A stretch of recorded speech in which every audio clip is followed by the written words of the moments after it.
very happy to welcome all of you to the city that CARE forgot. And it's ironic that we're here in New Orleans because with some of the work that we're doing here with charter schools and with our notoriously interesting government officials, we're finding more and more that public officials either don't care about using their private email to conduct public business or to avoid public meetings, or they claim that they simply forgot that they were doing so and try to get around it that way. We live in an age in which email has largely replaced all other forms of communication in government. And people have phones and PDAs with multiple email addresses plugged into them, and whether they mean to or not, they're using their private email to do the public's work, and that's why we're here today. So I'm going to throw it to Lori Mintz now, who's going to continue on. Hey, good afternoon. Is this on? Doesn't sound like it is, but it is. Okay. So, as Scott said, I do a lot of access work for local media organizations, and this whole idea of emails is something that I don't think I got even a single call on until maybe 7-8 years ago, and it's becoming increasingly an issue of getting access to emails. You know, public records laws in every state that has a public records law is designed to give access, 30,000-foot view, to government records. So every statute has a different definition of what that means, what records are covered. And when you are focusing in on, do I get emails and which emails do I get, the place you really start is, how does my state's law define public records? And some states say right in it that emails are covered. California, Massachusetts, those laws expressly say emails are covered. Other states will say electronic data or electronic information is covered, which, you know, I think most everyone would agree is broad enough to cover emails. And then some states will say all records regardless of their form or physical characteristics. So they don't have an express reference to electronic, but they have that statement. And so I don't think anyone is going to find themselves in a pickle arguing that emails are covered by their state's open records law, the definition of what's covered. Well, so then that brings us to the tough part, which is, what if the emails are sent from a personal email account? Then what does your law say about when you get them and when you don't? And so I like to think of it as really being in 4 categories. The easiest category is emails about public business sent from a public email address. That's easy, you know, no problem.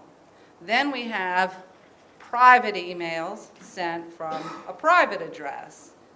99% of the time, you're not going to get those. I've seen cases where people argued that an email that demonstrated malfeasance, for example, even though it's a private topic, arguably, from a private address, people have tried to get those, and if they become part of, say, a disciplinary investigation into the official's conduct, then maybe you could get after them. But for the most part, I think everyone would agree that a private subject matter on a private account is going to be off limits. So then we get to private subject matter on a government email address. Well, what happens then? That's thorny. I mean, I think some states have said public email accounts are paid for with public money, and if a person is using their public email account during work hours particularly to send private communications, then we should get those.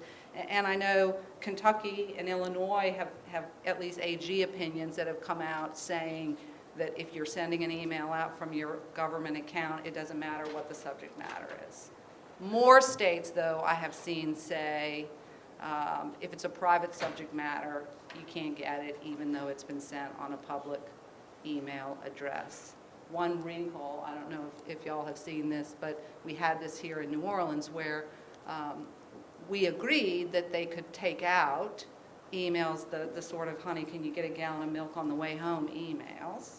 We said, fine, take all those out. And then they said, well, you'll have to pay for that. You'll have to pay the cost of segregating those. And we said, well, wait a minute. You can take them out, but you have created this problem.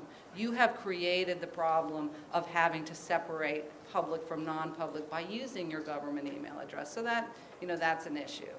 And then we get to, I think, what is really the topic that probably everybody wants to talk about, and I know that Bob and Joey can give some really good examples on this, is the emails that are clearly public business, but sent from the Gmail account.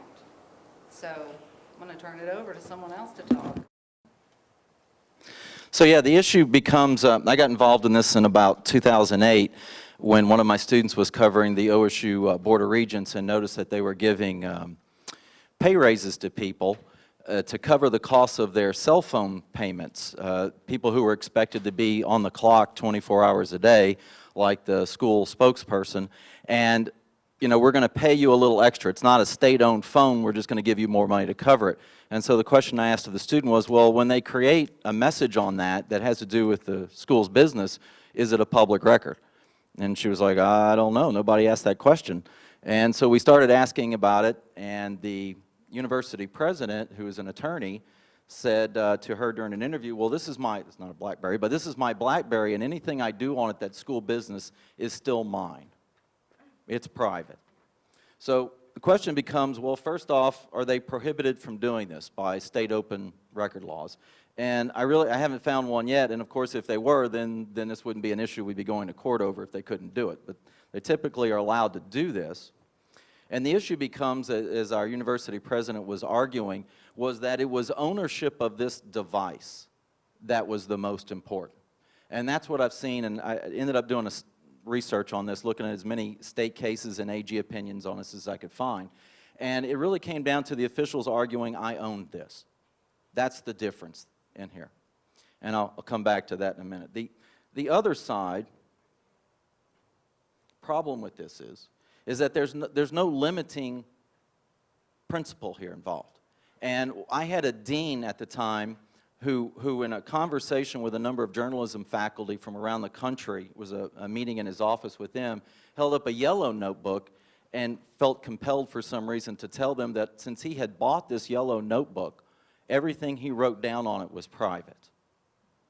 So it doesn't matter under this principle of ownership whether then the mayor, she could walk in and sit down with her laptop, her privately owned laptop, put it on her desk, and all day long work on her privately owned laptop, and it's not a public record.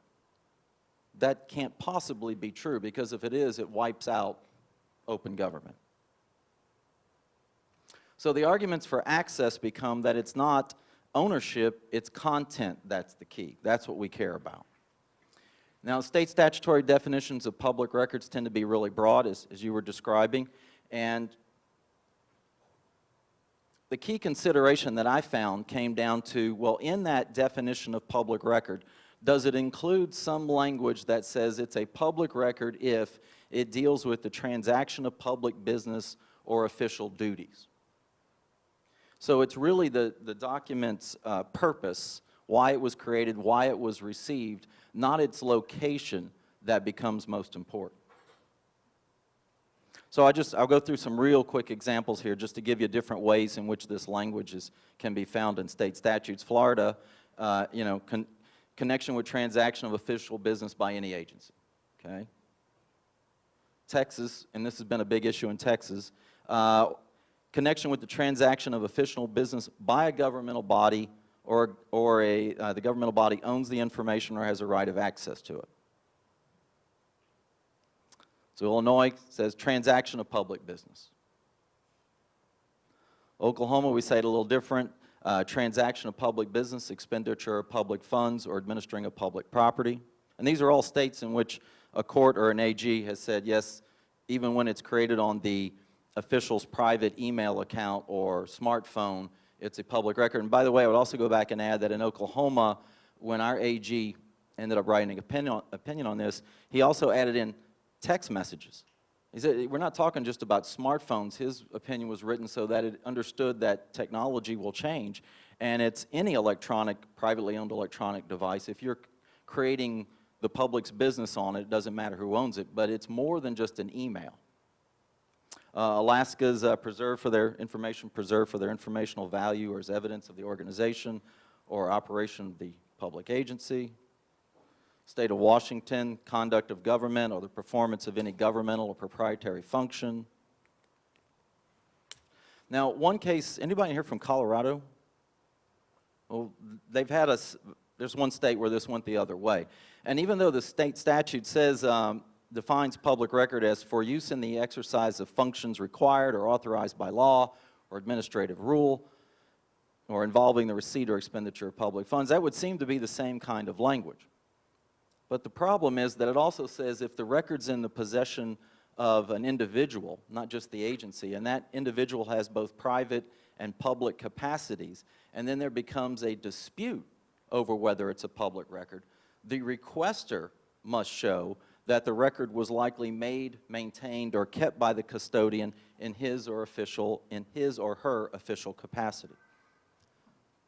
So the Denver Post had asked for the billing records for the private cell phone of the governor, and he wasn't using a publicly owned cell phone during the day, during work hours, to do any of his business. All his business was conducted on his privately owned cell phone. And the courts, from the trial judge through the Court of Appeals through the Colorado Supreme Court, all rejected this idea. And it boiled down to this idea that he didn't keep the billing statements, he didn't make them, and he didn't keep them in his official capacity. So there were agreement, and it gets rather convoluted, it's relying on federal law as to who creates the bill, but they said it was the cell phone carrier, not the governor, who creates them, and that he kept them not for any purpose dealing with government, but strictly only to pay them. So the Colorado Supreme Court, for example, pointed out that he did not hold them in any government office. They weren't made available to any other state employees or state officers. They weren't used in the daily functioning of the governor's office, and therefore it didn't fit the definition under that statute. Now those decisions got some criticism, including from the Reporters Committee for Freedom of the Press, joined in with some others right after the Court of Appeals decision as a brief for the Supreme Court decision, and said that's really myopic because you're not paying attention to the fact that such bills can actually be used by investigative reporting. There is a public interest in who's contacting him and who he's contacting on his private cell phone when he's conducting the public's business. One of the dissenting justices said essentially that the majority had created an incentive for public officials to now commingle their public and private business on a privately owned phone. Essentially encourage public officials to start using these kind of devices so they can avoid the Open Records Act. I was asked to speak too about something else that would come up, and I know Robert's going to speak more about this, but custody of the record. One of the other issues I find is that officials argue, well, we don't actually have physical custody of this document, for example, on the government server, because Joe Bob, and that's the name from Oklahoma, Joe Bob has them in his, on his private Yahoo account or Gmail account. We don't have custody of it. So the question becomes, does the State Open Records Act pertain only to those that are right down at City Hall, for example, or do they also pertain to the public records that the public official has taken home? Our Attorney General at the time this came up in Oklahoma served on the FOI Oklahoma Board of Directors, so I had the advantage of being able to talk to him about this and ask him what he thought. And he made a pretty good statement. He said, well, look, no, it should be public. This is not private. And he said it's no different than if a public official comes to the office with a privately owned briefcase and takes public documents and puts them in the briefcase and takes them home. That doesn't make those records suddenly private. So I've basically found that I haven't found a government official, a court or an AG official who's actually agreed with those arguing that custody is really a problem. Texas has rejected it. Here's from an AG opinion saying essentially what this boils down to is the legislators could not possibly have meant or intended for the law to be circumvented simply because you took the record somewhere else, or you created it somewhere else, or you received it somewhere else. In almost disbelief that someone would try to argue that. Bottom here, it says, if that were so, governmental bodies could avoid the act by simply taking information out of the hands of the custodian and placing it elsewhere. And it also pointed out the Open Records Act definition of public record didn't refer to who was the custodian of it. So they said this really doesn't have any bearing on it. Back to Texas. This actually involves a wider ranging issue that I ran into in Tennessee when I was in Memphis. The question of whether or not, how many of you have had states where you've had to deal with the issue of, well, the record, we're not talking about emails, but any sort of contract might be in the hands of somebody else. When I was a reporter for the Commercial Appeal, we dealt with it on Beale Street. You've heard of that world-famous one block? Okay, the Bourbon Street wannabe. So what happened is the city actually has a contract with a nonprofit, which then has a contract with a private company to run Beale Street. And all those contracts, it leases out the property of the different nightclubs and restaurants. All those contracts were in the hands of the private contractor, the private leasing agent. So the city tried to argue that those were private. Tennessee Supreme Court said, no, it's not. It's a public record because the city has a right to those. It's overseeing public property. Okay? So the same principle can come to apply here when we start dealing with these kind of records. There was another example out of North Carolina where a town had argued that paper records down with the private law firm were private, and the court said no, they're still public. And again, pointing out, well, if that were the case, simply because they could put them in the custody of somebody else, you could avoid the Open Records Act pretty easily, which would sort of defeat the purpose of open records laws. Same thing, North Dakota AG saying similarly the same thing. You know, the record's defined in this case as a record kept, reproduced, possession or custody of a public entity or its agent. So if your state statute says anything about, in the custody of a a governmental agent, doesn't matter if they're keeping it at home or down at the office. So sort of the same thing here with the, anybody here from North Dakota? I keep striking out on that. And our own AG had pointed out that it just doesn't matter. Now the idea of text messages I think is as important as emails. Do you see at your city council or county commission meetings or school boards, do you see public officials texting during the meeting? So go ask for those. Whom are they texting? Are they violating the State Open Meeting Act by texting each other? I know we've had states where that's happened. Whom are they texting? I was speaking at a conference a couple of years ago, Government 2.0 conference, where the whole point's filled with nerds and some public officials. These are all tech people who are explaining how to make government more transparent. And a county commissioner is sitting next to me, and the whole time he's been texting. And so we start talking, and I said, by the way, whom are you texting? And he was texting his aide to help some school district out with some issue, and he's not, by the way, county commissioners have nothing to do with school districts, but he was helping them. And I said, well, are you archiving those? Are you keeping those? And he freaked out. He got really upset. And I said, well, the state attorney general says that those, if, you know, he's going, well, it's my private phone. I said, but the state AG has said, several years ago now, that those are a public record. And he went off on a tangent about he hated attorneys. Sorry. And he wasn't going to listen to him. And I said, well, you know, that is kind of the state's top attorney. And he didn't care. But, you know, so this goes beyond just the idea of emails. Florida's statute, my statute doesn't say it, but Florida specifically says, right? I mean, every person who has custody shall permit the record to be inspected and copied by any person desiring to do so. And essentially that's been used to say, again, if you've got a record of some kind and you have custody of it at home or on your own email account, it's still public. And so I found one case here where a Florida district court had assessed $780,000 in attorney fees and costs when the city said it couldn't access emails to town business because council members had deleted them from their personal computers. And so this gets into the idea of retention schedules, which I see that DC is trying to deal with. I'll skip ahead here to some solutions. So what do we do about this? And of course, we could just go ahead and start making a push that FOI statutes say, look, it doesn't matter where you keep it.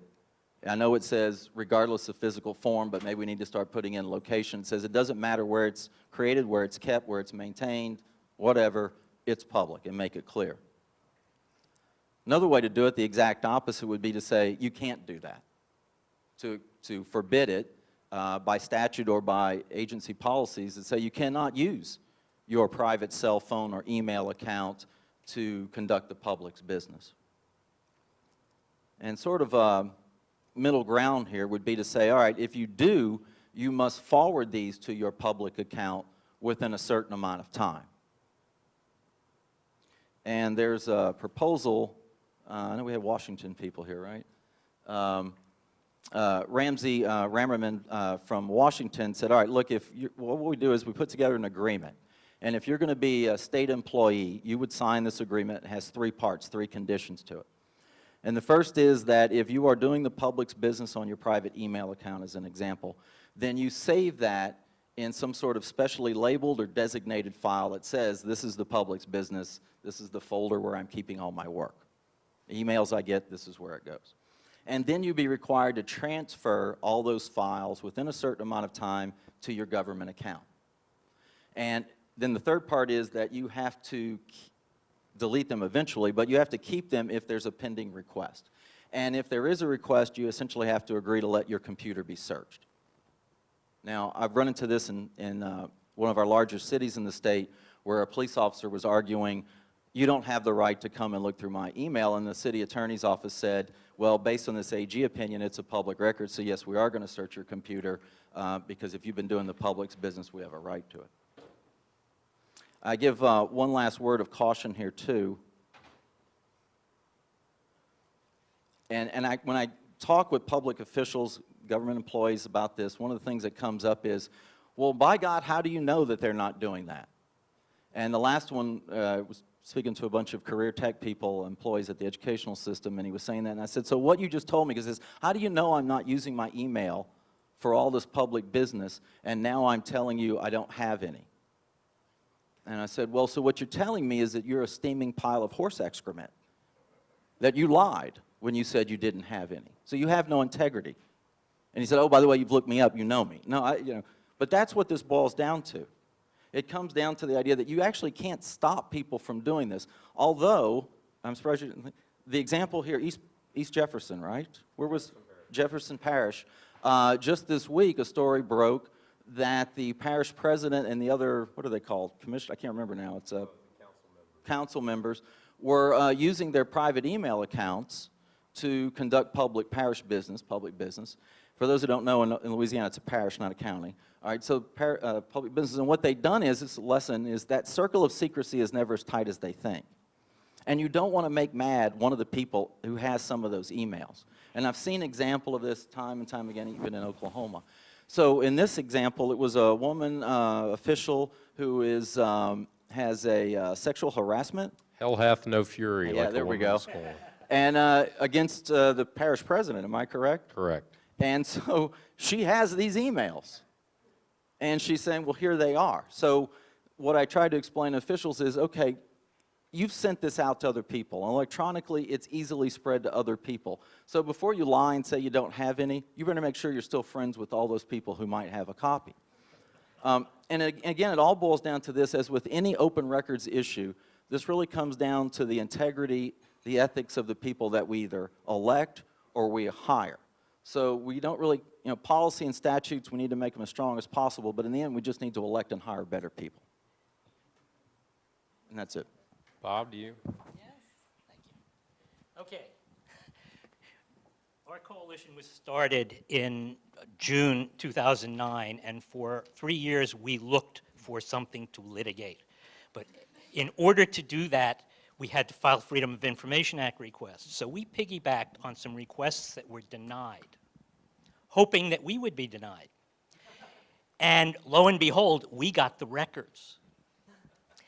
Finally, this past year, we asked for emails from city council members' private email accounts dealing with public business. Okay? For those of you who have never spent any significant time in your nation's capital, we have a municipal government that's like any municipal government. It has a city council, it has a mayor, it has a city administrator, it has its own court system. But it also has all of the structures of a state government. So even though our schools are supervised by a deputy mayor, we have a state board of education. Because the Department of Education can't deal with the municipal government. It can only deal with a state agency. So we have lots of government. And that can be very complicated, but for your purposes, what's important is we are like any state, okay? When we asked for the emails of our city council members, which is the functional equivalent of a state legislature, we were told, well, those private emails are not in our possession. We're not in the government's possession. They are in the possession of individual council members.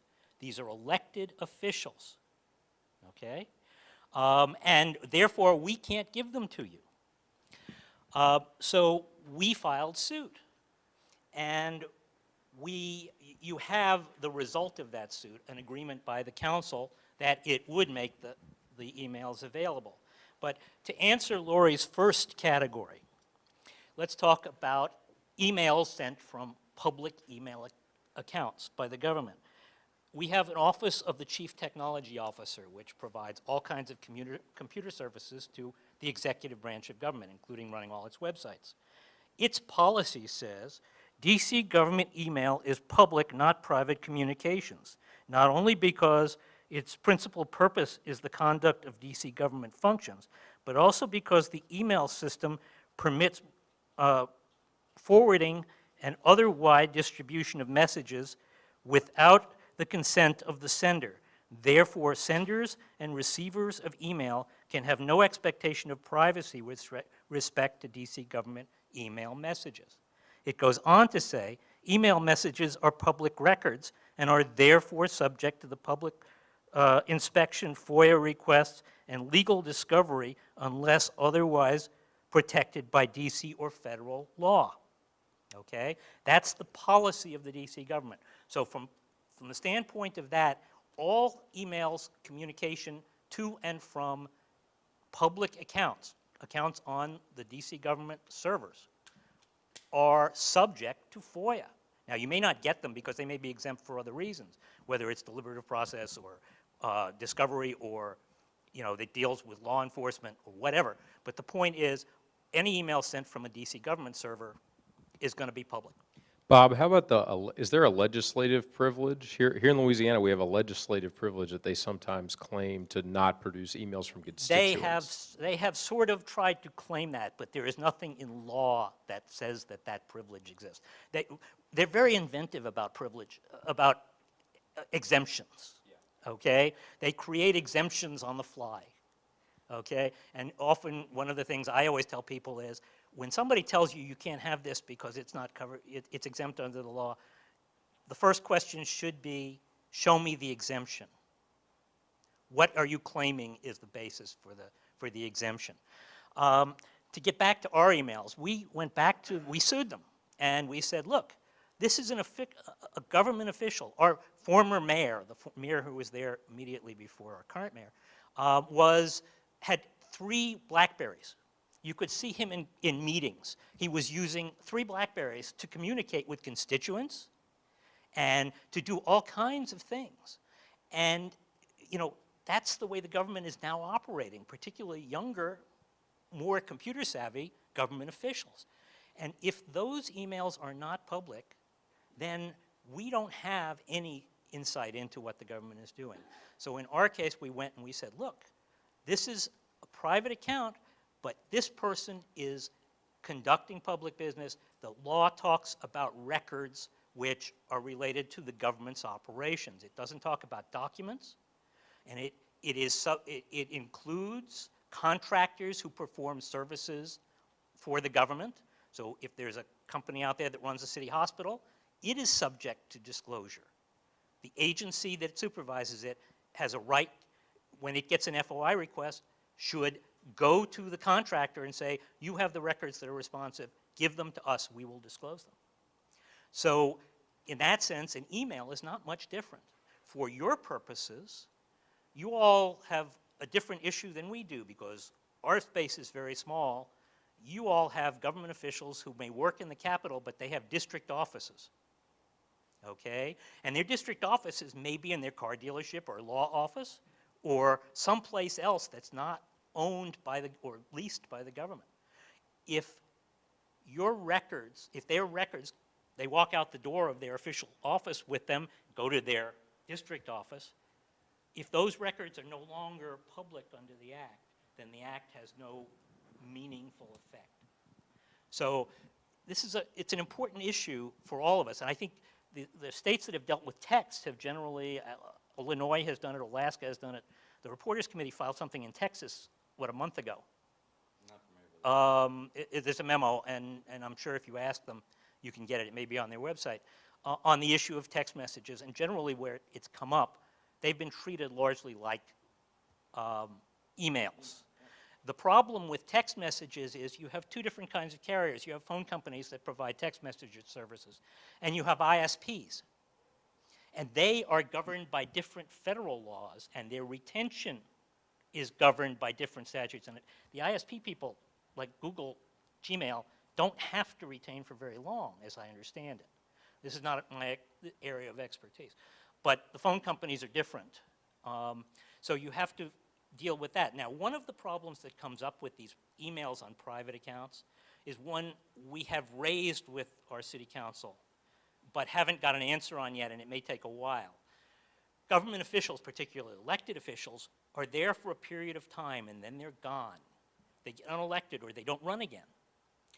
What happens 10 years from now when you go and file an FOI request for records related to an event and ask for all emails? Does the government still either have the ability to or the authority to go back to that no longer employed government official and insist on being able to search that person's account to get these records?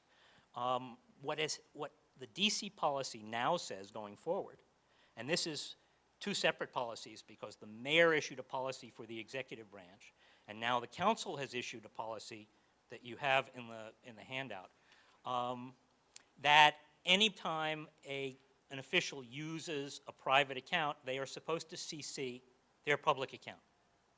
Now, going forward, that will help, assuming that the officials abide by the policy.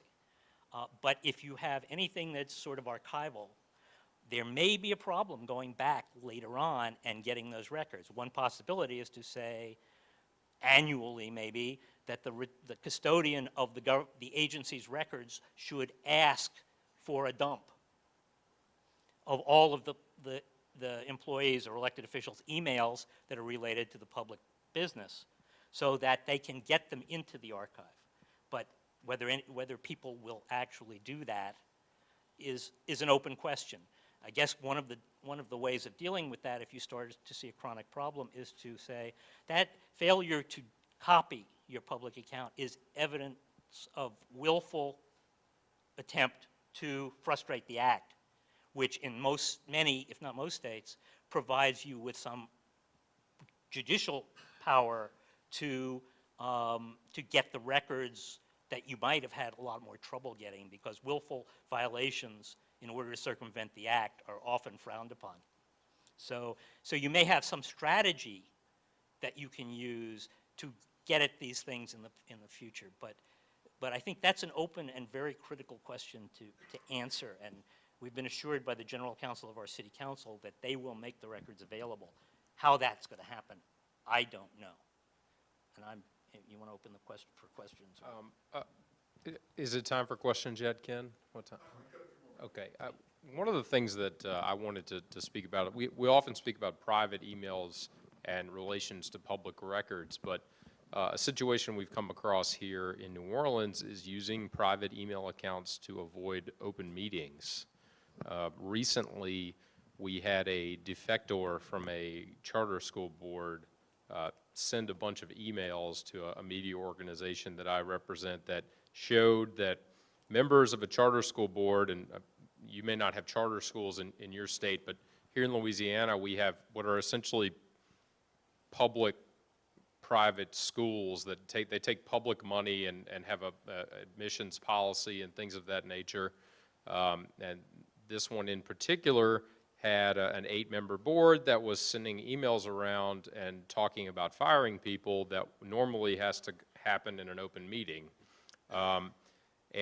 Interestingly enough, this board had CC'd their attorney in an attempt to make it attorney-client privileged. So really interesting thought there. The attorney couldn't figure out for the life of him why I thought this was a problem. I told him the attorney-client privilege doesn't apply to me. It applies to him and his client. Anyway, the question, though, is a real one. How do you find out that these guys are having private email conversations in order to make decisions before the public meeting? And there's really no way other than, as I mentioned earlier, hell hath no fury like a woman scorned. In this case, it was a man who didn't want to be involved with the board anymore, and he was mad. So he sent the emails to his regular media contact, kind of as a way out the door, screw you. So developing those sources, whether you're in journalism or just in advocacy, is so important, because one of those guys is going to get fired or they're going to get mad and they're going to give you the information. And that's really the only way to find out. I want to make one other point, too, on the idea of having private emails on public servers can actually come back to help you when you're asking for public on private. We'd had an AG opinion in 1999, 2000 that said the emails on the private emails on public accounts, government email servers, weren't public. If they didn't deal with transaction of public business, expenditure, public funds, or administering public property, they weren't. In other words, and he gave an example, if it's talking about lunch plans, then that's private, and you don't have to turn it over. And at the time, I thought it was a dumb decision and didn't like it very much. But it did turn around to help us, because what he was saying was it's content. It's not the ownership of the device that makes a difference. So when he came back in 2009 and was doing the exact opposite, that's when he said, again, it's content. It's not who actually owned the device in that case. And by the way, though, he also pointed out, even though I'm saying it's not a public record, you might be faced with policies in your agency, acceptable use policies, that say what you can use your government account for. Can you only use it for research, teaching if you're at a university or service, or for doing your duties? So he left that open as to a whole different problem. Yeah, one of the things, Scott, that's just a variation on the old going into executive session to discuss whatever.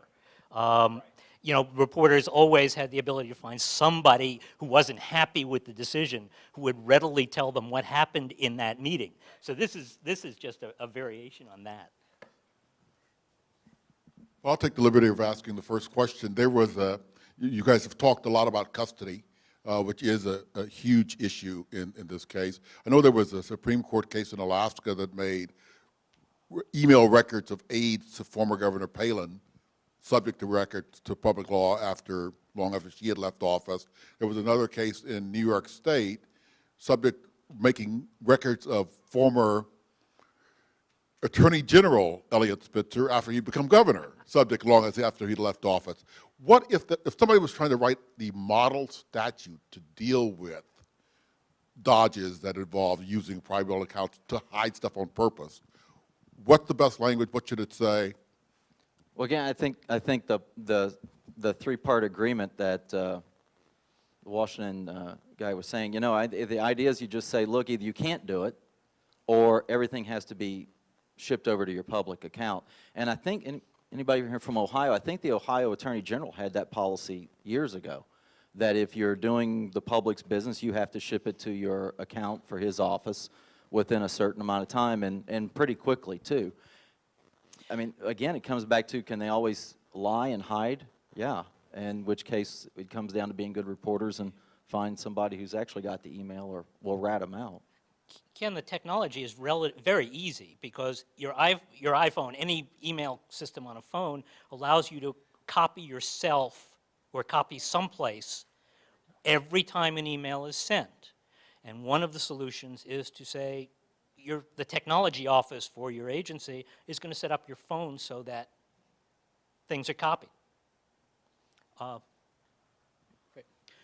So Laura, you had said that you pushed back on the on fees that were issued by agencies when they needed to parse out personal from public emails. So actually, sorry, this is a two-part question. So I was interested in what success you had in getting that portion of the fee waived, and then I wanted to relate that to something Joey was talking about as far as storing emails on third-party servers. A lot of our experience has been that the search fees that the third party will push onto the agency, they'll in turn push onto the requester. So I was wondering if there was any opportunity to push back on that when an agency does outsource its email storage, since that's a decision that the agency is making and not one that the requester, or not one that's necessary on the requester's end.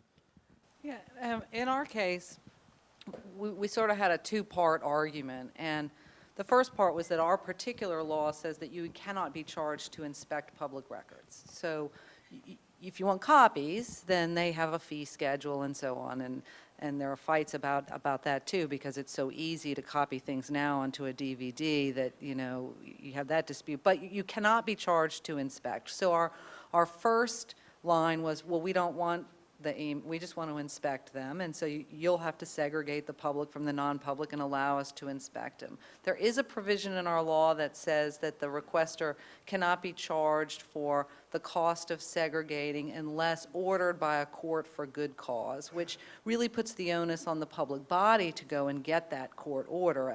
They can't just send you a bill. They'd have to go and institute an action with the court. The second part of our argument, though, was that the City of New Orleans does have a policy that says you can't use your government email for private communications.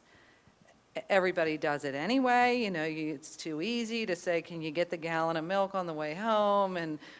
But because that policy exists, what we said is the fact that these personal emails are on the government server is a violation of your city policy, and so you can't charge us for that. And so in the end, they did not charge us to segregate.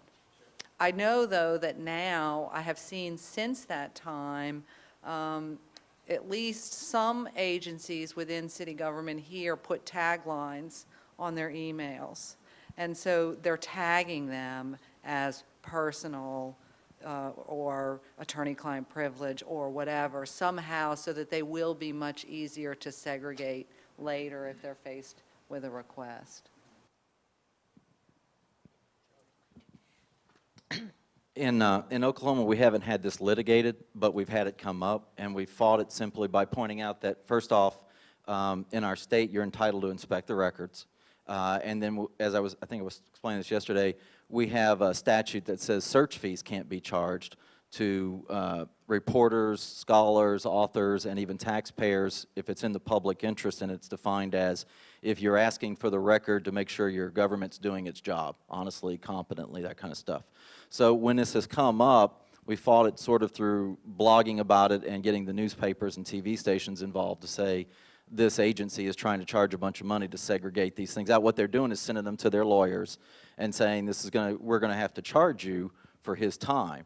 And we're saying, well, that's your decision to send them to him to make that decision. Our law says you have to have somebody designated to be there during all regular business hours who's capable of releasing records.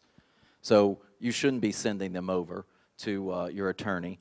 And we have another provision, part of law says you can also charge, if it's not to a reporter, not to a scholar or author, you can charge if it's an excessive disruption. And we've been saying, look, we've got AG opinions that say you have a duty as a government agency to provide records. So it's not an excessive disruption for you to go through and, you know, you're making the decision to send all this to your attorney. You could just hand them over or have somebody go through them pretty quickly, and it's not going to cost $300 an hour. So again, we haven't litigated it, we've just argued it and been successful so far. You mentioned the Venice case in Florida, which was a critically important case for us. In this particular, the facts, we had the 9 or 10 city commissioners emailing each other using their personal computers and their personal email accounts. They even went so far as to give each other code names.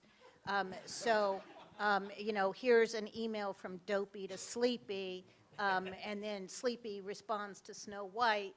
The citizens group that sued over this it taught everyone a very important lesson. One, when you make a public records request and you get emails, read them.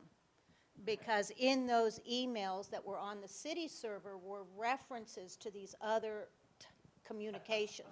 So they amended, they should not have had to amend. When you ask for all public record email, you should get all public record email regardless. But they amended their request to include all public record email on personal accounts. And the city commissioners, oh, I didn't know they were public record, I deleted them, I don't have them. The citizens went to court and got an order. The judge ordered all the city commissioners to turn their personal computers over to the court for an in-camera inspection.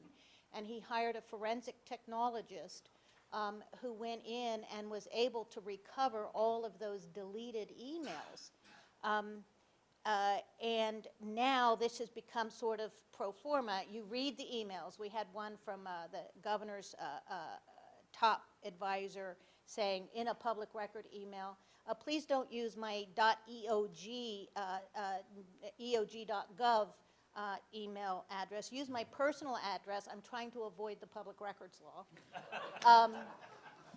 So now this in-camera inspection has become just another arm. I mean, when we see that or suspect we're not getting all of it, and then we're having the same issue with text messages. Recently in Orange County, the Orange County commissioners were texting during a public meeting. A reporter made a public records request for the text messages of the chair of the commission, and she said, oh, it was just girl talk.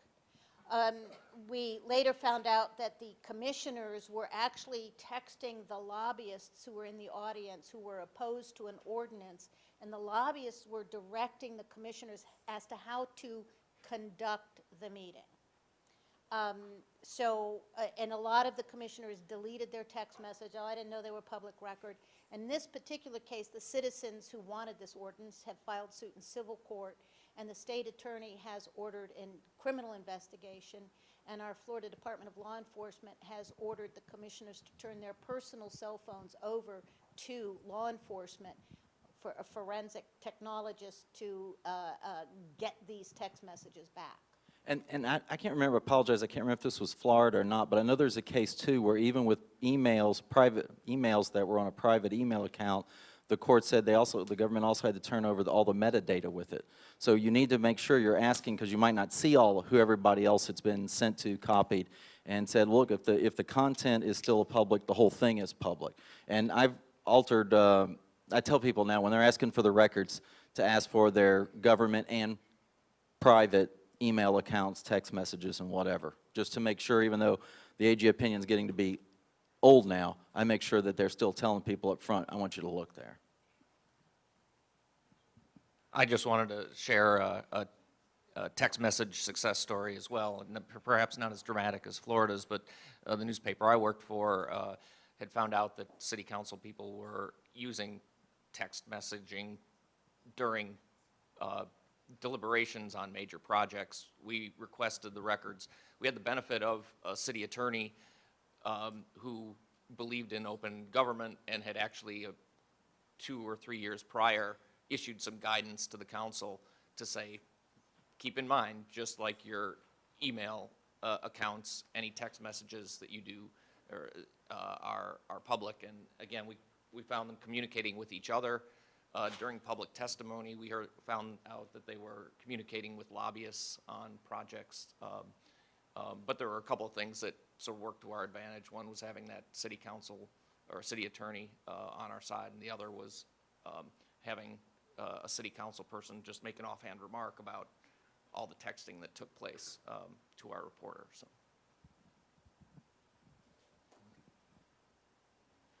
One quick question. Email aliases, you haven't touched on. There was an EPA official, and I can't remember her name, who was using an alias for emails, and they swear they were turning over any that were requested under the open government law. But is that a good practice, and should it be outlawed?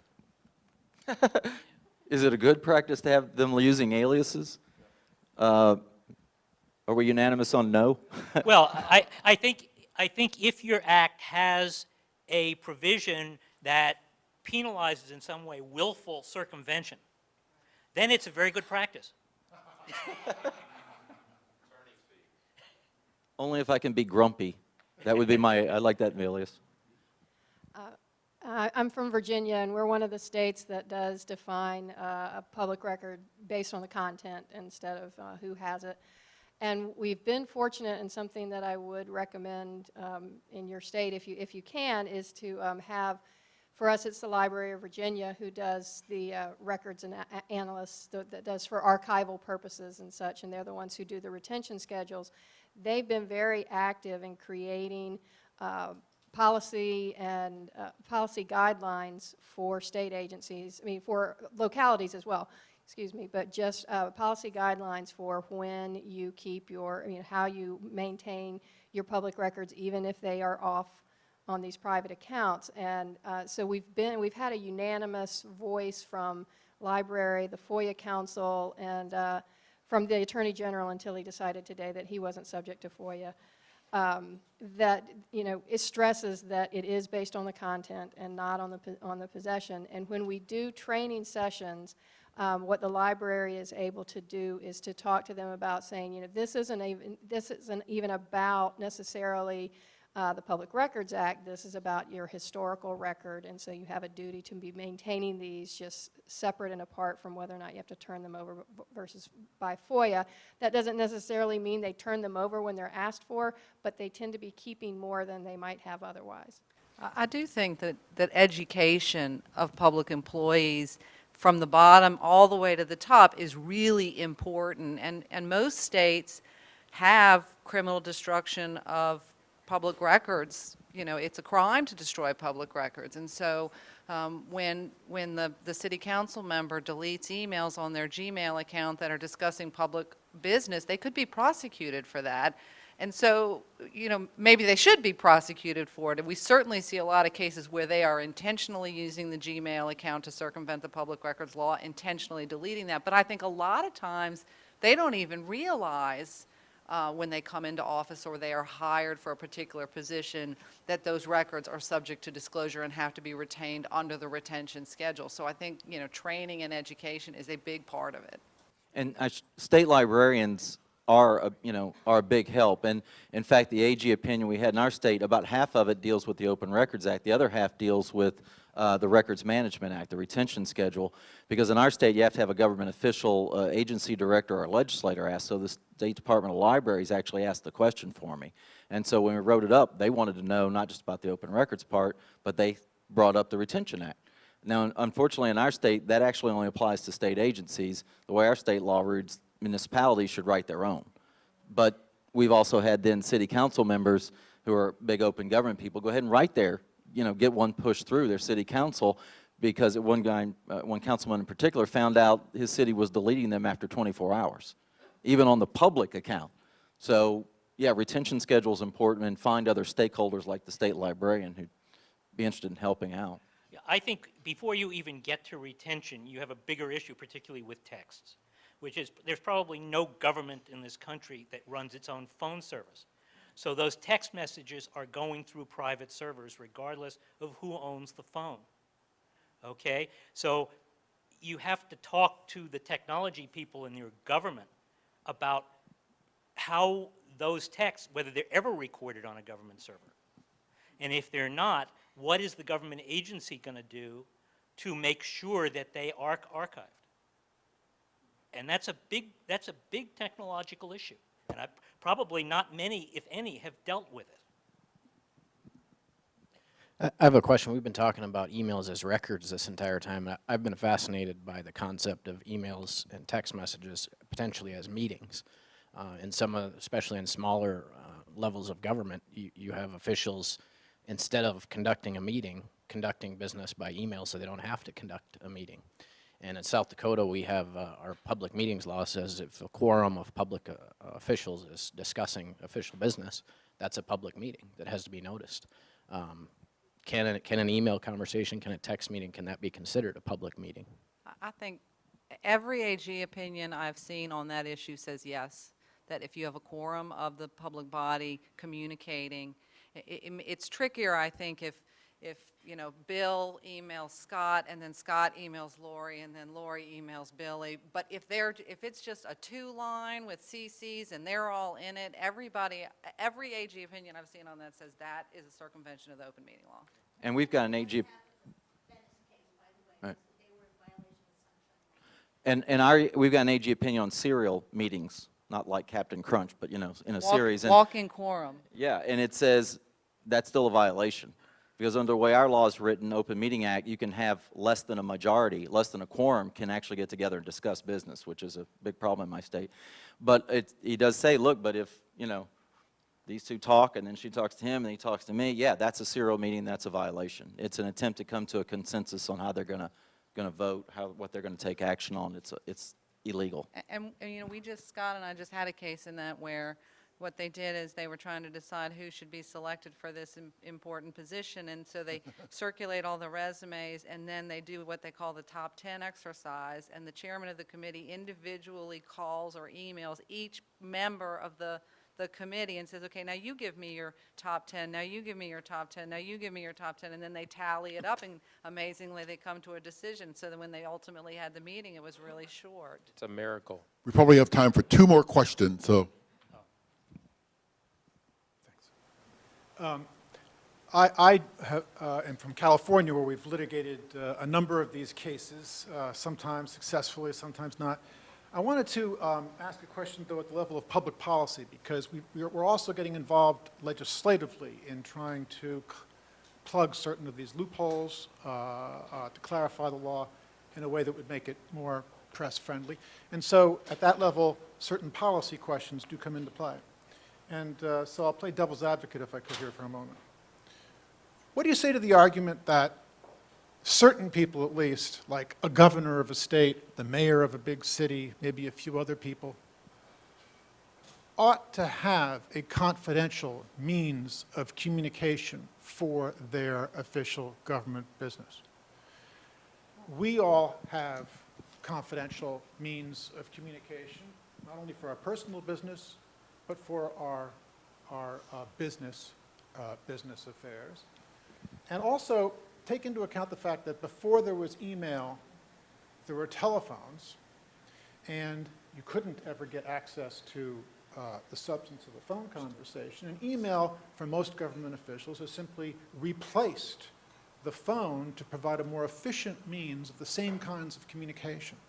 And since no one could ever listen in on those phone calls without a warrant and probable cause, why should you be able to get copies necessarily of all the emails? But I'm particularly concerned about the argument that government officials, particularly at a high executive level, ought to have the capability of having a confidential discussion. Otherwise, you force them to go out of their way to actually meet someplace and speak face-to-face. Why put them to that cost of efficiency in terms of government operations? I think the short answer to that question is the fact that they're emails doesn't mean they're and subject to the FOI Act doesn't mean they're automatically disclosed. They are subject to all of the exemptions in the statute. But they certainly have their lawyers and their FOI officers vet those requests. But the But you requester shouldn't isn't getting be- the stuff live. Yeah, and you shouldn't be making your decisions about, as a public official, you shouldn't be making your decisions about how you're going to conduct business with a mind towards whether you want it to be public or not. The legislature decides what is public or not, and the courts interpreting it. And what you're suggesting, you're suggesting perhaps that if he knew it was going to be subject to disclosure, then he'd make sure he communicated in a different fashion. And I would say, I agree with your concern. I mean, emails are a hybrid replacement for written communications and oral communications. I mean, people use email as a substitute both for things they used to do by phone and for things they used to do on paper. And so we have now this issue of if every email is subject to disclosure, we're getting a lot more information than we used to get when everything was done, or many things were done by telephone. But the answer to that, I don't think lies in restricting access to emails. The answer to that lies in crafting your state public records law to have proper exemptions if you think that some confidential communications should be held. And there are probably people who will argue with you that they shouldn't, but... Take it to the next level, and they would say, apply it to you. They would say, well, you and your business, do you think your government, your employer, ought to have access to all of your employment-related emails, whether on your personal email or your... I suspect that many Yes. companies have that access already, and you have consented to it by taking employment. If you're conducting business from your personal phone? Absolutely. If I'm acting as an agent for my employer, even if I'm doing it on my Gmail account, I think the principal for who I am acting has a right to see it.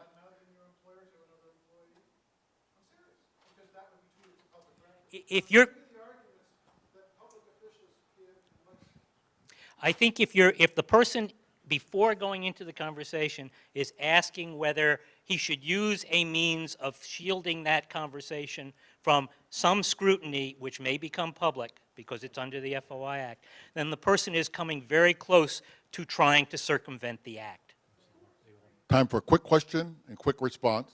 And Yeah, just to play devil's advocate, these government officials, you know, they are government officials, but they're also individuals and human beings, and they have private lives. Is there no situation in which, in your opinion, two private individuals can discuss business that would public business, but is there no allowance at all for them to discuss it as private individuals amongst themselves? So two people who happen to be on the city council together can't have a beer together and talk about public business ever? Well, there's two statutes involved with your question. One of them is the Open Records Act, one's the Open Meeting Act. Like I said, in Oklahoma, they can go have a beer together if they're not, well, we only have 3 county commissioners. County commission's made up of 3 members. So 2 of them should not be down, yeah, they can have a beer, they just can't discuss public business. But if you're talking on a city council of 5 members, then 2 of them can go have that discussion. What they can't do is then have one of those 2 go and talk to another one, and then go talk to another one until they come to a consensus. Now, if you're talking about the Open Records Act, and they're not talking about sitting there face-to-face with a beer, but actually texting each other, then it becomes a record, and the public's entitled to know what they're saying. And if they don't like it, don't run for office. I mean, those are the rules. You know, that's why I made the joke earlier. The cabinet members of the governor are making over $100,000. If they can't actually have a conversation and give advice without fear of being chilled, then don't take the job. If you can't run for city council and actually abide by the Open Meeting Act and the Open Records Act, don't run.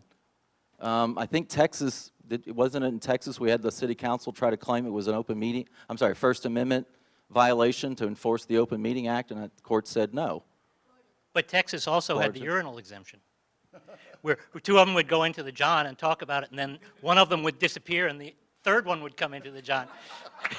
I think that's an issue in Minneapolis in the airport, isn't it? let's give a great big hand for this panel. It's been wonderful.